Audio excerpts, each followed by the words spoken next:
A dear colleague drew reliability as my star word for Epiphany this year. The Holy Spirit does not play nice, y'all. When people ask me what the hardest thing about being sick this last year has been, it is not being able to be reliable. I hate not being able to predict whether I'll have energy for something, making plans and then breaking them. I hate not being able to anticipate how my body will be doing in any given moment. What if I get a call that someone in my care is in the hospital and I can't safely make it to them without endangering my own health or other drivers on the road? I cannot even accurately predict whether I'll be able to reliably take a shower. I based so much of my identity on being reliable, being the friend that you could call no matter what. As an Episcopal priest, being able to provide funeral rites or the sacraments when they're needed the most.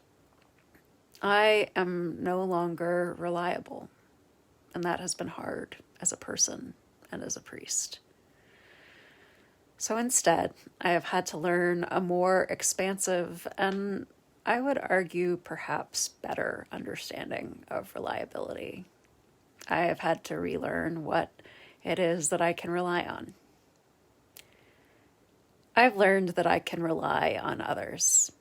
Since the group project days of elementary school, I have been the do-it-all-myself type because I could rely on the fact that I would get it done and I would get it done well. In my 30s, I have finally needed to learn how to ask others for help and support. And it turns out that most people are happy to help and that I am not an inconvenience and it is okay to need things. I've asked your colleagues to preside at services I could not make it to and friends for rides and meals. It turns out that being unreliable has taught me more about how to be human well than attempting perfection ever could. I have learned to rely on God. And I don't mean that in like a cutesy, like, oh, lean on the Lord sort of way. God has been there when I could not feel God's presence and when all I was able to do is scream 4-letter profanities in God's face. When people asked me when I would be better, and I still don't have an answer.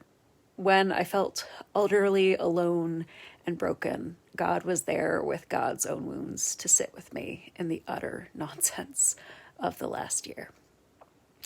So, my star word for 2023 is reliability. The Holy Spirit doesn't play nice, but she tells some tough and holy truths. So here's to reliability. Here's to a reliability that's bigger and better than me.